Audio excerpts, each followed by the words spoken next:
Hello friends, welcome to daily news analysis of the Indian Express. Today the date is 2nd October, so happy Gandhi Jayanti and let's get started.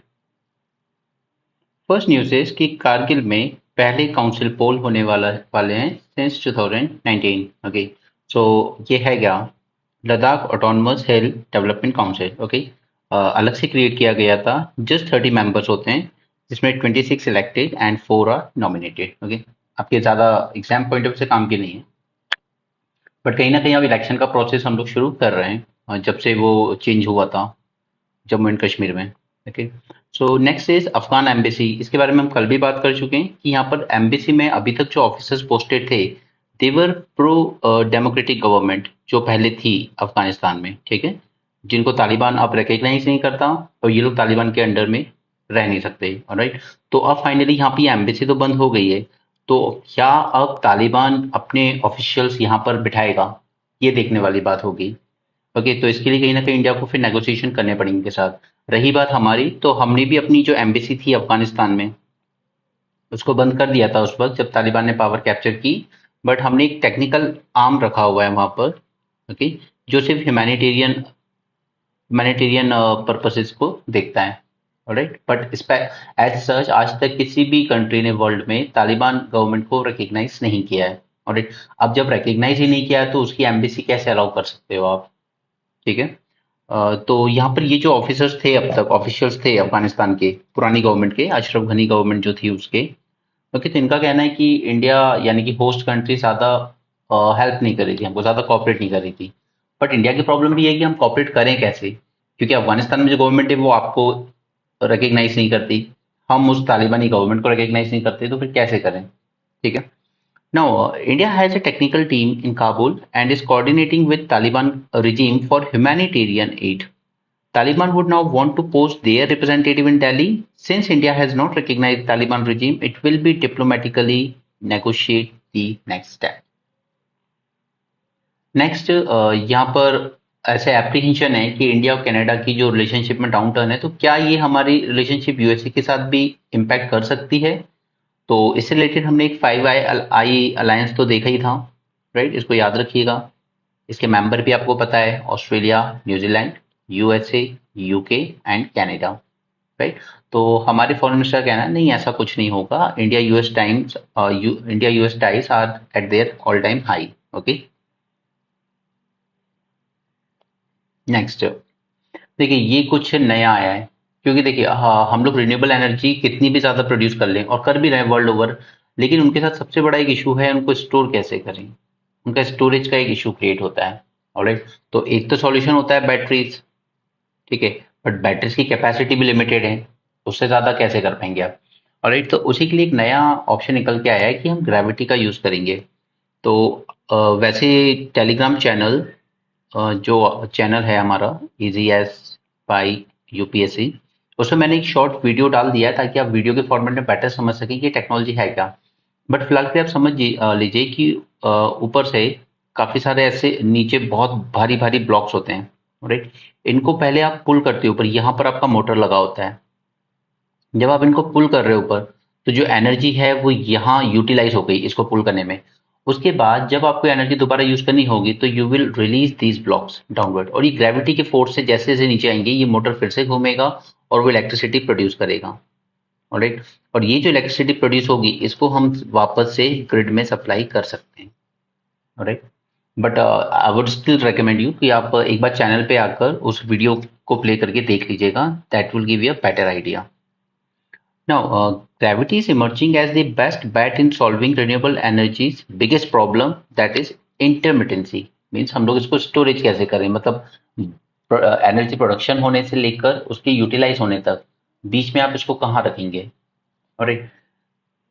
To develop a long-term energy storage system that could be installed alongside green power generation to balance out the variability in renewable power. तो एक company है EVX platform. It utilize gravity and a mechanical elevator system to stack 35 tons block made of composite material at the top of towering structure. This elevator uses surplus electricity from the grid or the electricity generated by the renewable plants to raise these blocks and then line them up at the top of the structure. When the electricity demand picks up, the blocks are then lowered one by one, hence releasing the kinetic energy stored in them. Okay, releasing the kinetic energy that is used to rotate a motor and generate electricity, which can then be pumped back to the grid. Okay, तो आप सोचेंगे कि इससे फायदा क्या है? पहले हम एनर्जी को यूज कर रहे हैं उन ब्लॉक्स को ऊपर लिफ्ट करने में, उसके बाद रिलीज कर रहे हैं। बात सिर्फ ये है कि जो एनर्जी हमने उनको पुल अप करने में यूज की ना, वो हमें वापस ग्रिड में मिल जाएगी जब हम उन ब्लॉक्स को रिलीज करेंगे नीचे। Alright, it is a long term solution, ये कोई ऐसा शॉर्ट टर्म के लिए नहीं है। Now look at this news. ये न्यूज बहुत ज्यादा, आई वुड से कि it will touch your soul. Okay, यहाँ पर क्या है, सैंडलवुड की स्मगलिंग वगैरह को लेकर वे बैक इन 1992 यहाँ पर एक बार एक large contingent of police, forest and revenue officials, इन लोगों ने क्या कहते हैं, गांव पर रेड की थी, लोगों को परेड किया। राइट, तो उसमें से कुछ वुमेन्स का इन्होंने रेप किया था। राइट, तो इसको लेकर कुछ पनिशमेंट भी हुई बाद में, और मैड्रास हाई कोर्ट में इसके लिए अपील की गई, तो उसने भी डिसमिस कर दी appeal, and it upheld session court order that found 215 people, mostly from police and forest departments, guilty of atrocides and rape of 18 women. Right, तो ये थोड़ी न्यूज थोड़ी डेंजरस थी, आई वुड से, मतलब काफी सेंसिटिव न्यूज थी, आपको टच कर जाएगी ना। देखिए, जब हम लोग बात करते हैं नक्सलिज्म की कि ये क्यों खत्म नहीं हो रहा है, क्यों लोकल आदिवासी जो हैं वो इनको सपोर्ट करते हैं, तो ये एक ऐसा केस आता है कि कहीं ना कहीं वो सिक्योरिटी फोर्सेस पे ट्रस्ट नहीं कर पा रहे हैं। ठीक है, भले ही आज इस तरह की चीजें हो ना हो, बट अगर 92 में भी हुई है और वो केस आज तक किसी ना किसी तरीके से बार बार हाईलाइट होते हैं, तो ये कहीं ना कहीं वो एक ट्रस्ट डेफिसिट क्रिएट करता है, जिसकी वजह से कभी ये नक्सलिज्म प्रॉब्लम पूरी तरीके से सॉल्व नहीं की जा सकी है। राइट, तो this was a serious case जहां पर ऑफिशियल्स ने अपनी पावर का मिसयूज किया था। एंड जो 18 वुमेन का रेप हुआ था, उसमें सिर्फ 2 were married, but 16 were around 15 to 16 years of age. Okay, all but tribal girls. Alright, so Naxalism को हैंडल करने के लिए जरूरी है कि एक ट्रस्ट बनाया जाए, और वो तभी आएगा, क्योंकि not my personal opinion, but कहा जाता है कि इंडिया एक ऐसी कंट्री है जहां लोग पुलिस को देखकर सेफ फील करने के बजाय थोड़ा डर जाते हैं उल्टा। ऑलराइट, एनीवे आगे बढ़ते हैं। यहाँ पर देखिए, लेड एसिड बैटरीज को डिस्करेज किया जा रहा है। ठीक है, क्यों किया जा रहा है? देखिए, इनके साथ प्रॉब्लम ये है कि ये जो लेड बैटरीज होती है ना, they heat up faster compare to the lithium ion, and more so depending on the load being carried. अगर आप ज्यादा पैसेंजर्स कैरी करते हो या ज्यादा लोड कैरी करते हो, तो ये हीट अप और तेजी से हो जाती है। ऑलराइट, तो कहा जाता है they have the potential hazard equivalent to ticking time bombs. Right, तो इसलिए कोशिश की जा रही है कि लिथियम ई रिक्शास को प्रमोट किया जाए। अभी इनका शेयर सिर्फ 21% है टोटल ई रिक्शास में। ओके, जो दिल्ली में चलते हैं सड़क पे। उसके अलावा जो lithium ion batteries, they are considered safer than the lead batteries. Okay, now since March government has allowed only lithium ion based e rickshaws to be registered. इसके अलावा अब आपके पास प्रॉपर ड्राइविंग लाइसेंस होना चाहिए, लर्निंग लाइसेंस पर आपको नहीं दिया जाएगा चलाने की permission. All new E rickshaws have a fitness certificate for first 2 years, and उसके बाद इनको हर साल फिटनेस टेस्ट देना होगा, अदरवाइज उनको ब्लैकलिस्ट किया जा सकता है। ट्रैफिक की बात करें तो प्रोहिबिटेड है, कुछ रोड्स पर नहीं चल सकते, जैसे रिंग रोड जहां पर ट्रैफिक थोड़ा हाई होता है। राइट, उसके अलावा इंसेंटिव दिया जाता है 30,000 रुपीज पर व्हीकल सिंस 2015, और 2015 से लेकर 2020 तक 65,000 ई व्हीकल्स खरीदे गए थे, और 20 से अब तक 3 साल में ही 31,000 खरीदे गए। तो हमें अल्टीमेटली क्या करना है, अपने सिटीज में जो पॉल्यूशन लेवल कम करना है, उसी के लिए हम ई रिक्शा प्रमोट कर रहे हैं। राइट, तो ये lead batteries plus lithium ion batteries, और इन दोनों में मैंने प्रॉपर फर्क क्या होता है इनमें, ठीक है, इनके पीछे का टेक्निकलिटीज, ये मैं आपको पुराने लेक्चर्स में एक्सप्लेन कर चुका हूँ न्यूज़पेपर एनालिसिस में ही। ओके, बाकी बाद में जब हम प्रीलिम्स के अलग से करेंगे तो मैं दोबारा समझा दूंगा। ये प्राइम मिनिस्टर ने कुछ लॉन्च किए हैं, बट इसमें एक इम्पॉर्टेंट चीज़ ये है कि यहाँ पर इन्होंने कहा है हम एक सेंट्रल ट्राइबल यूनिवर्सिटी बनाएंगे इन मुलुगु डिस्ट्रिक्ट।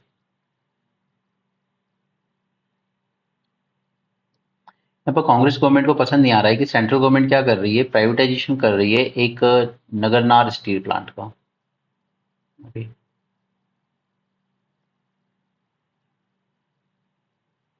यहाँ पर हमारा मैरीटाइम सबमिट हो रहा है, तो उसमें बस ये देख लीजिए 95% हमारा जो ट्रेड होता है बाय वॉल्यूम वो सी से होता है, और 70% ट्रेड जो वैल्यू से होता है वो भी सी से होता है। अच्छा, यहाँ पर एक प्रोजेक्ट चल रहा है कि क्यों पारसीज इतना लंबा क्यों जीते हैं। ठीक है, पारसीज की एज मानी जाती है 85 ईयर्स तक, एवरेज एज, जबकि बाकी अदर पीपल्स की मानी जाती है 75 ईयर्स। तो इस पे कुछ जेनेटिक एनालिसिस चल रहा है कि ये क्यों है। तो और इन्हीं को क्यों स्टडी किया जा रहा है, इनको स्टडी इसलिए किया जा रहा है क्योंकि इनमें ना एंडोगेमी सबसे ज्यादा प्रेवलेंट है। पारसीज नॉन पारसी से शादी बहुत रेयरली करते हैं। ओके, इसलिए कंपनी ने इनको चुना है कि हम इनके जीन्स पर कुछ स्टडी करना चाहेंगे। और एक और बात ये है कि इन लोगों में ना कैंसर वगैरह के रिस्क बहुत कम देखे जाते हैं, fewer cases of lung, head, neck cancer, but an increase prevalence of Parkinson, Alzheimer and other neuro degenerative disease. Genetic makeup of most humans is 99% same. Having an endogamous community, that is, people who marry within their own community, like Zoroastrian, these Parsis, okay, तो इनको choose किया है company ने study करने के लिए। इनकी age around life expectancy 85 होती है, जबकि बाकी की 75 होती है।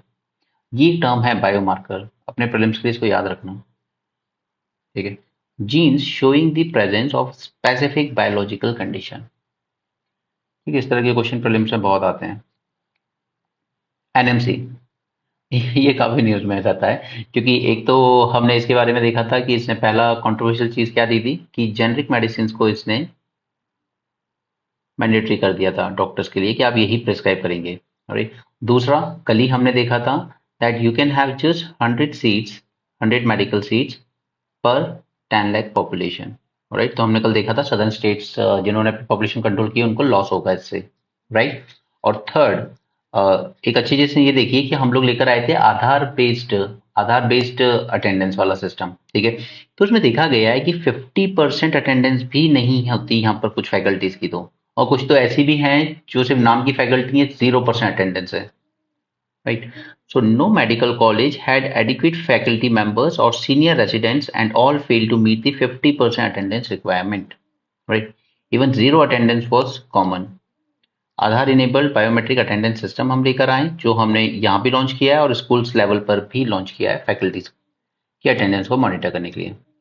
राइट, तो इसी तरीके से चीजें आती रहती हैं, उनको कनेक्ट करते रहा करो। ठीक है, नेशनल मेडिकल काउंसिल से रिलेटेड 2-3 न्यूज हम देख चुके हैं। ठीक है, उसके बाद ये डेटा देखिए, हमारा जो भी पूरा डिजिटल आर्किटेक्चर है अभी तक इंडिया का, ठीक है, उसको रेगुलेट करने के लिए हम 3 बिल लाए। पहला था digital personal data protection act, बन गया अब तो, ठीक है, पास हो चुका है। दूसरा हम लोग ला रहे हैं डिजिटल इंडिया बिल। राइट, ये अभी ड्राफ्ट स्टेज पर है। और तीसरा आएगा इंडियन टेलीकम्युनिकेशन बिल। अरे, तो ये तीनों एक्ट, अभी ये एक्ट बन चुका है, ये दो अभी बिल की स्टेज में। जब ये तीनों बन जाएंगे तब हमारा पूरा डिजिटल आर्किटेक्चर इसी से रेगुलेट होगा। क्लियर है यहाँ तक। और ये जो डिजिटल इंडिया बिल है ये रिप्लेस करेगा हमारा इंफॉर्मेशन टेक्नोलॉजी एक्ट 2000 को। क्लियर है यहाँ तक। ठीक है, तो उसके बाद नो सी प्रॉब्लम क्या है कि इसमें कुछ ऐसे प्रोविजंस रखे जा रहे हैं जो कि प्रॉब्लम क्रिएट कर सकते हैं आगे चल के। फॉर एग्जाम्पल, आईटी एक्ट 2000 जिसको ये रिप्लेस करने जा रहा है, उसमें एक सेक्शन होता था 69A। ठीक है, ये क्या कहता था कि गवर्नमेंट को अथॉरिटी देता था that you can give block orders in websites को कि आप ये कंटेंट अपनी वेबसाइट से रिमूव कीजिए। फॉर एग्जाम्पल, मणिपुर का जब वो वीडियो आया था तो वो ट्विटर यानी कि एक्स पर काफी वायरल हुआ था। उसके बाद गवर्नमेंट ने ऑर्डर इशू किए कि just take down this video. Right, तो अब ये जो ब्लॉकिंग ऑर्डर है इसका डोमेन एक्सपैंड किया जा रहा है नए बिल में। ओके, एक्सपैंड की जा रही है ये पावर। ठीक है, तो ये एक तरह का क्रिटिसिज्म है कि इससे तो फिर गवर्नमेंट जो भी कंटेंट आपके अगेंस्ट होगा, जिससे आपकी छवि खराब हो सकती है या जिसमें आपको क्रिटिसाइज किया जा रहा है, आप वो ब्लॉक करवा दोगे। और किस प्रोटेक्ट पर करवा रहे हैं ये लोग, या तो नेशनल सिक्योरिटी या फिर पब्लिक ऑर्डर। राइट, ये कुछ हद तक ठीक भी है। जैसे कई जगहों पे वायलेंस गलतफहमी से हो जाता है कि वहां मंदिर में किसी ने गाय काट के फेंक दी है तो वायलेंस शुरू हो जाता है कई बार। ठीक है, कभी सच भी हो सकता है, कभी फेक न्यूज भी हो सकती है। फेक न्यूज का दबदबा तो इस वक्त हम देख ही रहे हैं सोसाइटी में। ठीक है, तो गलत तो नहीं है, बट ये गवर्नमेंट को एक ये भी पावर देती है कि उनके अगेंस्ट अगर कुछ भी क्रिटिसिज्म होता है, जेन्युइन क्रिटिसिज्म भी होगा, तो आप वो चीज हटवा सकते हो वहां से, राइट। बट इसमें एक कंडीशन भी लगाई गई है कि आप जो भी ऑर्डर्स देंगे वो राइटिंग में देंगे।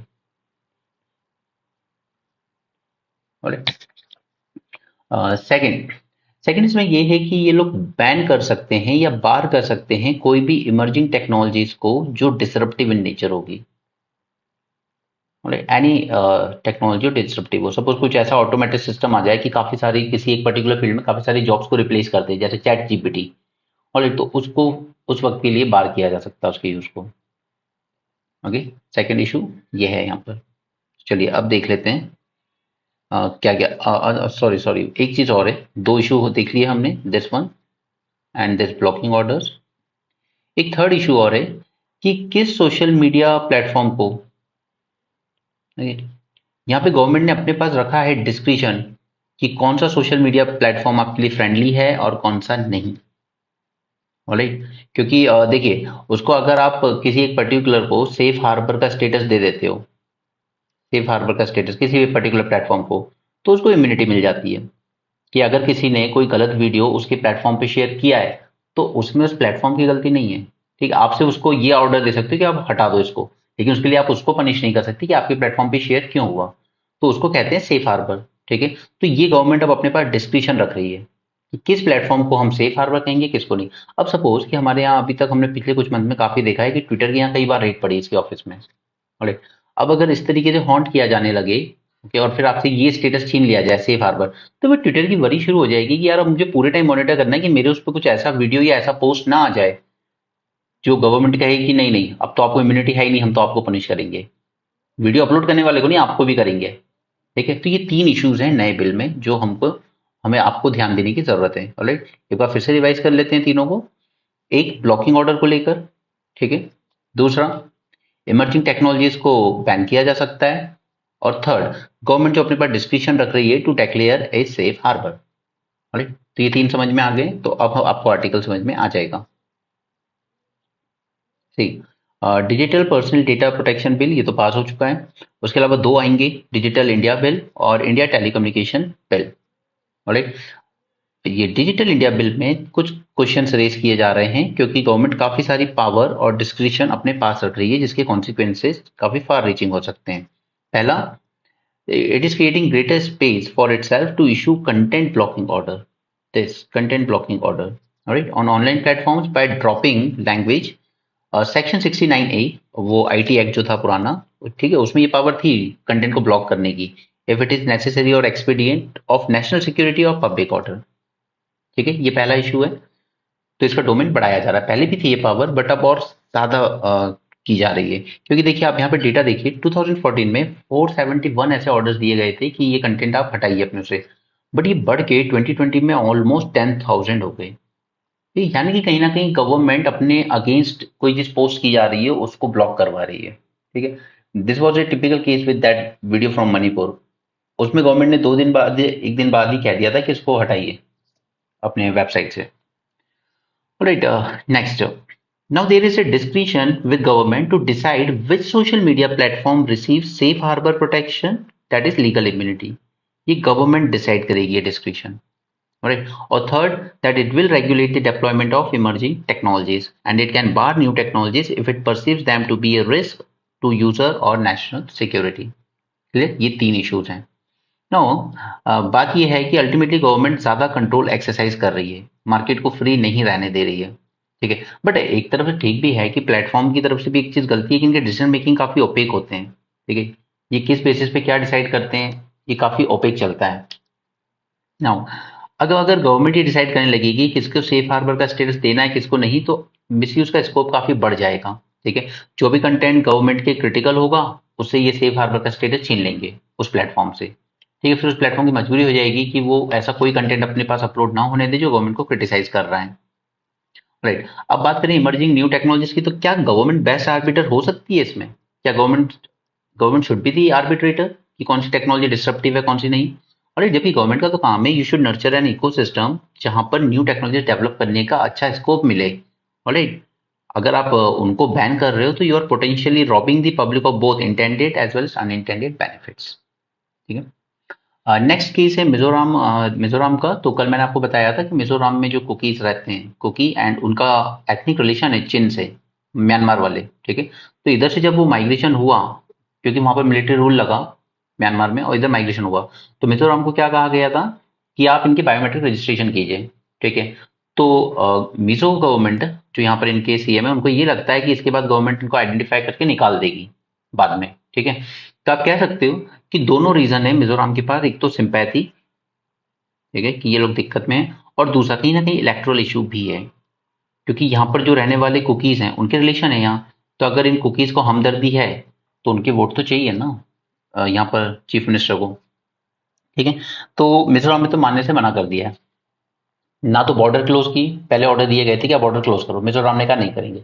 दूसरा कहा गया कि इनको बायोमेट्रिक रजिस्ट्रेशन कीजिए जो इलीगल माइग्रेंट्स आ रहे हैं, मिजोरम ने कहा नहीं करेंगे, ठीक है।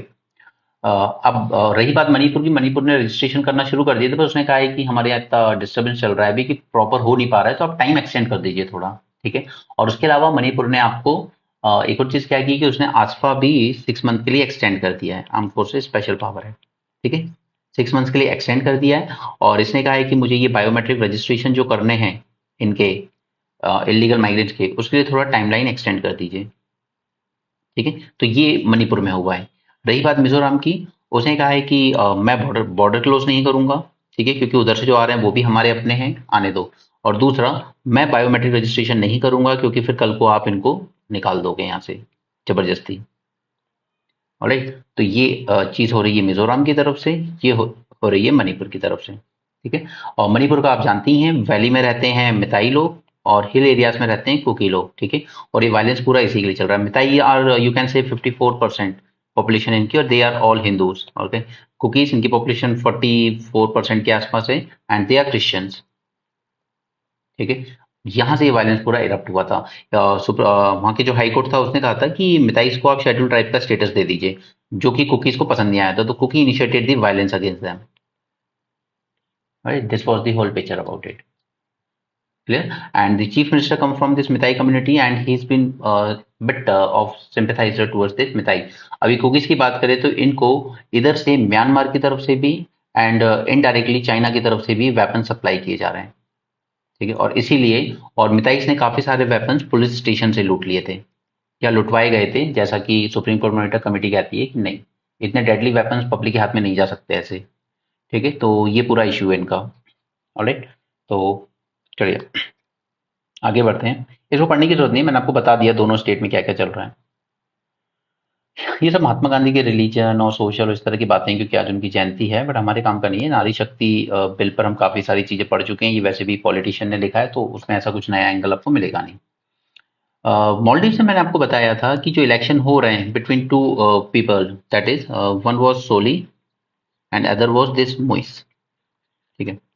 सोली वाज प्रो इंडियन, ठीक है। इन्होंने कैंपेन भी चलाया था इंडिया फर्स्ट, राइट। और ये जो म्यूज थे, इन्होंने कैंपेन चलाया था इंडिया आउट, यानी इंडिया की जो थोड़ी बहुत सिक्योरिटी फोर्सेज वहां पर है उनको भी निकालिए, ओके। और ये प्रो चाइना माना जाता है ये।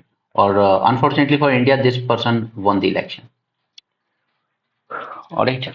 This is the news. Solih India first policy, Muizzu India out campaign, and this person won the election. Indonesia में चाइना ने अपने बेल्ट एंड रोड इनिशिएटिव के अंडर में first high speed railway train चालू कर दी है, ठीक है। उनकी कैपिटल जकार्ता से लेकर अदर मेजर सिटी तक जा रही है, जो कि 3 आवर के का जो डिस्टेंस था अभी तक, उसको सिर्फ 40 मिनट्स में कवर करेगी, और एक चाइना ने बनाई है। और इस ट्रेन की स्पीड होगी 350 किलोमीटर पर आवर। और जबकि हमारा जो हाई स्पीड रेल प्रोजेक्ट था, okay, I think Mumbai to Ahmedabad, right, ये अभी तक 2022 तक कंप्लीट होने का इसका टाइमलाइन था, बट ये अभी तक कुछ नहीं हुआ है इसमें, ठीक है। तो चाइना पे इसलिए कंट्रीज भरोसा भी करती हैं कि नहीं, ये टाइम भी कंप्लीट कर देता है प्रोजेक्ट्स को। चलिए स्लोवाकिया पे आते हैं। कल मैंने आपको बताया था, तो यहाँ पर भी प्रो रशियन लीडर जीत गया है इलेक्शन, राइट। तो मैंने आपको कहा था कि ये कल को फुटबॉल बन सकता है यूक्रेन की तरह, between the West and the Russians. तो लकीली यहाँ पर स्लोवाकिया में वो कैंडिडेट जीते हैं जो कि प्रो रशियन माने जाते थे, राइट। वरना रशिया आजकल काफी एग्रेसिव मोड में है, कोई भी वेस्ट की तरफ टिल्ट करता है वो बर्दाश्त नहीं करता। नेक्स्ट आगे चलते हैं। कल मैं देखा था ये ट्री जो था काफी इन्वेजिव टाइप का ट्री था, ठीक है। तो इसको अहमदाबाद में यानी कि गुजरात सरकार ने बैन किया और अब इसको तेलंगाना सरकार ने भी बैन कर दिया है। अच्छा ये सोचिए कि यही वाले ट्री क्यों यूज किए जा रहे हैं, मोस्टली नेटिव ट्री क्यों नहीं यूज किए जाते हैं हमारे, ठीक है। दिल्ली में आप अगर ये लुटियंस एरिया और ये पॉश एरिया में जाएंगे ना तो वहां पर तो नेटिव ट्री लगे हुए हैं। एक तो रीजन है कि इनकी ग्रोथ थोड़ी स्लो होती है, ठीक है। पेस्ट अटैक काफी हो जाते हैं और जो एनिमल्स होते हैं लाइक काऊ एंड ऑल, ये एनिमल्स भी इन पर इजिली फीड कर लेते हैं, ठीक है। तो इनको ग्रो होने से पहले ही डैमेज कर देते हैं। जबकि ये जो, अच्छा पहले तो आपके प्रीलिम्स के ना आपको नाम याद होने चाहिए। इस तरह के नाम देकर पूछ लिया जाता है क्या है ये। यूकेलिप्टस तो काफी कॉमन है, आप सबने सुना है। Juliflora, acacia, mangium and lantana camara, right, all these are invasive plants, okay. अब इन इन्वेसिव स्पीशीज की वजह से क्या होता है, जो हमारे नेटिव स्पीशीज होते हैं ना, they fail to compete for space and soil resources and they were driven to extinction, okay. अब ये जो नॉन नेटिव स्पीशीज यानी कि इन्वेसिव वाले, इनका फायदा क्या रहता है कि देखो इन पर पहले तो कोई पेस्ट अटैक नहीं कर सकते, इनका प्रोलिफरेशन बहुत इजी हो जाता है और इनको आफ्टर केयर भी बहुत कम जरूरत होती है because they are not browsed by the livestock. तो जो भी प्रॉब्लम आती है वो स्लोली स्लोली और थोड़ा लेट फेज में आती है। देखने में तो बड़े अच्छे लग रहे हैं बट ये पूरा हमारे जो नेटिव प्लांट्स हैं उनको पूरा डिस्प्लेस कर देते हैं, ठीक है। अर्बन ग्रीनिंग प्रोजेक्ट में इनको यूज किया जाता है सबसे ज्यादा। बट जो आपके पॉश इलाके हैं दिल्ली वगैरह, वहां पे हमने नेटिव स्पीशीज यूज किए हैं from central India and Gangetic plain, ठीक है। और काफी एस्थेटिक भी होते हैं, अच्छी खुशबूदार होते हैं, ठीक है। और ये हार्बर करते हैं large number of native bird species. They may marginally increase the cost and after care efforts but they add immense value in terms of ecosystem services. और उसके अलावा ये कार्बन सिक्वेस्ट्रेशन भी करते हैं हमारी अर्बन सिटीज में, पॉल्यूशन को कम करते हैं, sound pollution, noise pollution, okay, mitigating green house gas emissions and ultimately हमारी ग्रीन जीडीपी में कंट्रीब्यूट करते हैं। तो इतने सारे फायदे हैं नेटिव स्पीशीज के, उसके बाद भी हम लोग इन नॉन नेटिव स्पीशीज के लिए जाते हैं और गलती से कई बार हमारे पास ऐसे स्पीशीज आ जाते हैं जो कि बहुत तेजी से फैलते हैं। नाउ अल्टीमेटली हमें जरूरत है the import and use of horticultural plants need to be monitored by maintaining a watch list of plants, okay. इनका इम्पोर्ट ही मॉनिटर करने की हमें जरूरत है क्योंकि ये जो स्पीशीज है ना, ये वाला, ये कोनोकैरपस, ये आपका साउथ अमेरिका का नेटिव है। ये वहां से आया, कैसे आया, क्यों लाया, बिना अच्छे से देखे कि ये किस तरह से इम्पैक्ट क्रिएट करेगा, ओके। तो इनके इम्पोर्ट पर भी हमें कंट्रोल करने की जरूरत है और अगर कोई सा रिस्की टाइप का है तो उसे वॉच लिस्ट में रखने की जरूरत है कि अभी इसके पूरे इम्पैक्ट हमें पता नहीं है, हमें पहले इसको देखना होगा, okay. They are known to harm the native species and ecosystem and raise public health concern. ये जो ये वाला है ना, इससे काफी एलर्जी भी क्रिएट कर रहा है ये कोनोकैरपस, काफी एलर्जी, ठीक है। तो इतने सारे नुकसान हैं इनके। आगे बढ़ते हैं। अमासार एक्ट, कुछ दिन पहले न्यूज में हमने देखा था कि एक पार्लियामेंट्री कमेटी इसको रेकमेंड किया है कि इसको बाइफरकेट कर दीजिए आप। ये जो हमारा आर्कियोलॉजिकल सर्वे है ना, उसको बाइफरकेट कर दीजिए। एक तरफ तो एएसआई ही रहेगा जिसका मेन काम होगा एक्सप्लोरेशन, प्रिजर्वेशन एंड ऑल, और दूसरी तरफ एक अलग से बॉडी बना दी जाए जो इसका रेवेन्यू वाला मैटर देखेगी,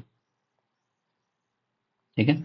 और उसके बाद जैसे कहा था कि काफी सारे ऐसे भी आप कह सकते हो कि काफी सारे ऐसे मॉन्यूमेंट्स जो कि बहुत माइनर सिग्निफिकेंस के हैं, उनको नेशनल सिग्निफिकेंस का कहने की कोई जरूरत ही नहीं थी, वो उस लायक है ही नहीं। जैसे फॉर एग्जाम्पल एक जगह है आई थिंक कर्नाटका में, दो आर्मी ऑफिसर्स बरी हैं यहाँ पर ब्रिटिश टाइम के, ठीक है।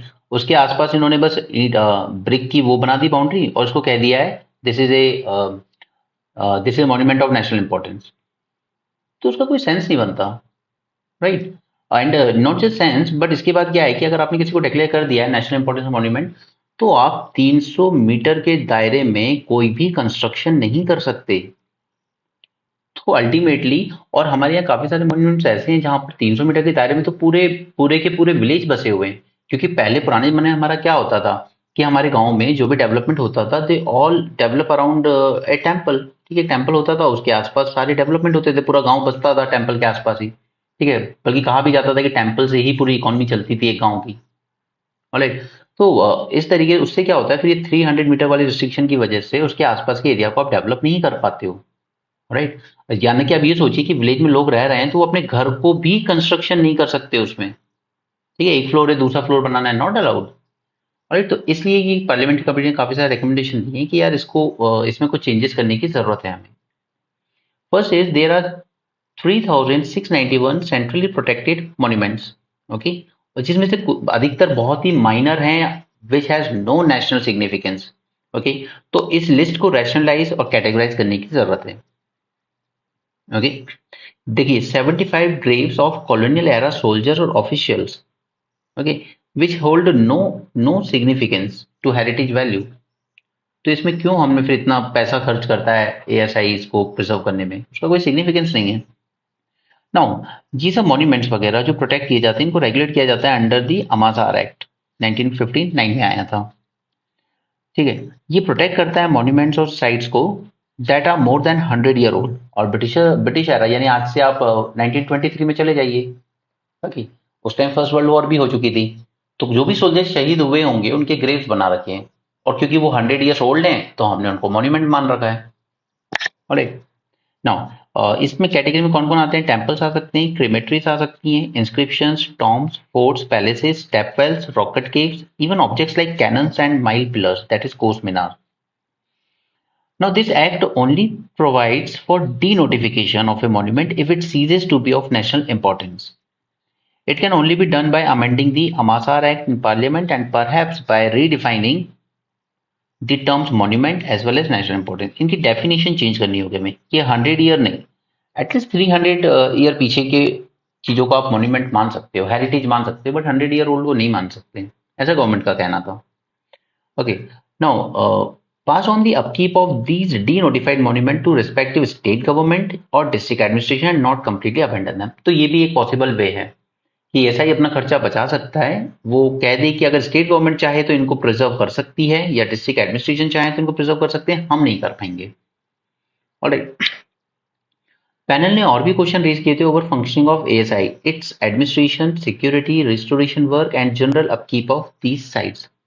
Till date, 531 monuments, that is about 14% of total protected monuments, इन पे encroachment हुआ है, और since 2015 सिर्फ 9 monuments से encroachment हटाया गया है। ठीक है, तो एएसआई की फंक्शनिंग पे भी सवाल उठते हैं। लाइक अगर आप फतेहपुर सीकरी जाएंगे, ओके, बहुत अच्छा बना है, बहुत अच्छा, बट आप बिल्कुल बस सीढ़ियों से उतरिए और आपको नाली बहती हुई दिखेगी, जो कि झोपड़ियां बनी है बिल्कुल एकदम जस्ट उतरते ही। और एक तो वो एनक्रोचमेंट जो है वो सही नहीं है। आपने खुद एक्ट में लिखा होगा कि 300 मीटर तक कुछ नहीं होना चाहिए, तो फिर 300 मीटर की वहां पर अप्लाई कीजिए ना, हटाइए वो एनक्रोचमेंट। ठीक है, तो वही पार्लियामेंट्री कमेटी कह रही है कि नहीं, आप लोग जितना एनक्रोचमेंट हुआ है ना उसमें से सिर्फ 9 पे से हटा पाए हो। ऑलराइट, तो उसकी फंक्शनिंग पर भी सवाल उठे हैं। दूसरा, कमेटी ने एडवोकेट किया है that use of advance technologies like lidar, ground penetrating radar and 3D scanning for enhanced accuracy and efficiency of excavations. These tools can aid in non-invasive site analysis and data collection. इसके बाद bifurcation करना है इसको, ASI रहेगा एक, तो वो अपना काम एक्सप्लोरेशन, एक्सकेवेशन और कंजर्वेशन का करेगा, और दूसरी एक बॉडी बनाई जाएगी, India heritage development corporation. That means जो रेवेन्यू एस्पेक्ट को देगा, जैसे ऑक्शन करना है, लाइसेंस इशू करना है, रनिंग कैफेटेरियाज या selling mementos and running and light system, sound and light system. Okay, तो ये इसके लिए सेपरेट बॉडी बनाई जाए। दूसरा, रिस्ट्रिक्शन है, 100 metre area prohibited and 300 metre area regulated. ये रिस्ट्रिक्शन लगाई गई थी 2010 में अमेंडमेंट करके। ओके, ये प्रोहिबिट करता है, रेगुलेट करता है सभी एक्टिविटीज को like mining and construction. Okay, तो कुछ केसेस में कमेटी ने बताया है कि entire village is located with in 300 meters of monument, which makes it difficult for residents to even repair their house. Right? Now, in rules को amend करने की जरूरत है, ठीक है, क्योंकि इससे इंफ्रास्ट्रक्चर प्रोजेक्ट्स में दिक्कत आ रही है। ठीक है, रियल स्टेट डेवलपमेंट ये डेवलप नहीं हो पा रहे हैं। It applies equally to significant as well as non significant monument. तो अब देखिए, ताजमहल जैसा कोई मॉन्यूमेंटल, चलो एक बार वो समझ में आता है, यहाँ कहीं 2 ग्रेव बने हुए हैं किसी ब्रिटिश सोल्जर्स के, उसको आपने कह दिया ये मॉन्यूमेंट है, तो अब इसके आसपास 300 मीटर के दायरे तक आप रेगुलेशन रखोगे। ठीक है, कि कोई कंस्ट्रक्शन एक्टिविटी नहीं हो सकती, 100 मीटर तक तो बिल्कुल ही नहीं हो सकती, रेगुलेशन भी छोड़िए। ठीक है, तो इससे क्या है कि ये जो माइनर है, ये माइनर मॉन्यूमेंट्स कह सकते हो आप इनको, ठीक है, इनकी वजह से आपका डेवलपमेंट रुकता है, तो इसको अमेंड करने की जरूरत है। Now, rules will be relaxed for smaller monuments like statues, cannons, etc., but retained for UNESCO World Heritage Site of which India has 42 UNESCO World Heritage Site। ठीक है, तो ये ठीक है कि वर्ल्ड हेरिटेज साइट इस तरह की कोई बड़ा मॉन्यूमेंट है तो उसके अराउंड आप रिस्ट्रिक्शन अप्लाई कर सकते हो, 100 मीटर एंड 300 मीटर वाली। बट छोटे छोटे माइनर सी चीजों के लिए तो वो ठीक नहीं है। ओके, अब एक मॉन्यूमेंट मित्र करके आया था, अडॉप्ट ए हेरिटेज, जैसे सॉरी रेड फोर्ट का मेंटेनेंस दे दिया गया था डालमिया ग्रुप को, ठीक है। तो ऐसे 20 एग्रीमेंट साइन हुए थे मॉन्यूमेंट मित्र करके अडॉप्ट ए हेरिटेज स्कीम में, लेकिन ओनली ओनली 4 एमओयूज एक्चुअल में आए, एक्चुअल में इफेक्ट में आए, ठीक है। तो साइन तो बहुत हुए थे बट एक्चुअल में किसी ने इंटरेस्ट लिया नहीं उसमें। और जिन लोगों ने लिया उसमें प्रॉब्लम ये कि उनके पास कोई प्रायर एक्सपीरियंस था नहीं किसी भी प्राइवेट फर्म के पास रिस्टोरेशन और कंजर्वेशन करने में, ठीक है। तो फिर जबरदस्ती किसी को अडॉप्ट करवा के क्या करोगे। Now it incorporates the host of changes in the program, as many as 1,000 more monuments have been added, launched in 2017 under Ministry of Tourism, ठीक है। कंट्रोवर्सी हुई थी that Red Fort had been leased to the Dalmia Group। Nashik में onion traders strike पे गए थे, ये article हम देख चुके थे, वैसे भी पुराना हो चुका है, अब तो शॉर्टेज नहीं है ऐसी कुछ, आई डोंट नो क्यों नहीं दिया उसको न्यूज़पेपर में दोबारा। यहाँ पे बस ये देख लीजिए रैंक, सबसे ज्यादा इंपोर्ट हमने किया है ऑयल का रशिया से, फिर इराक से, फिर सऊदी अरेबिया से, राइट। बाकी ये सब आपके काम के नहीं है। एमपीसी पॉलिसी में रेट हाइक और लो, और ये सब मैं ऑलरेडी डिस्कस कर चुका हूँ कि कैसे क्या इम्पैक्ट होता है इन पर। रेपो रेट आप ज्यादा बढ़ा दोगे, नीचे लोन जो जाने हैं वो महंगे हो जाएंगे, तो कंपनीज लोन लेंगी नहीं, नया इन्वेस्टमेंट करेंगे नहीं, प्रोडक्शन बढ़ाएंगे नहीं, तो एम्प्लॉयमेंट ज्यादा जनरेट होगा नहीं, ओके। और अल्टीमेटली आपकी ग्रोथ कम हो जाती है। तो आप कह सकते हो कि अगर रेपो रेट आरबीआई हद से ज्यादा बढ़ा देता है तो सीधे सीधे हमारी ग्रोथ को नीचे ले आता है, ऑलराइट। अगर रेपो रेट हम लोग थोड़ा सा कम रखते हैं तो ग्रोथ को थोड़ा बूस्ट मिलता है क्योंकि लोन सस्ते हो जाते हैं, but at the same time ये इन्फ्लेशन को भी बढ़ाता है फिर, okay. So that's it for this session, and please do join on Telegram group, because हर चीज वीडियो में बताना पॉसिबल नहीं होता है, तो वो डायरेक्ट ग्रुप में शेयर हो जाती है। हमारा पूरा फोकस है कि आपके कंटेंट को एनहांस किया जाए, एनरिच किया जाए, ताकि आप एक बेटर से बेटर आंसर लिख सकें चीजों को रिलेट करते हुए, okay. Don't just blindly depend on these monthly current affair magazines of coachings, okay. मैं आपको पहले भी कह चुका हूँ, वो सब कंटेंट डेवलपर हायर करके करवाई जाती है, so they are not that much concern कि आपको बेस्ट कंटेंट मिल रहा है या नहीं मिल रहा है, okay. So that's it for this session. Thanks for joining. Have a great day and keep learning.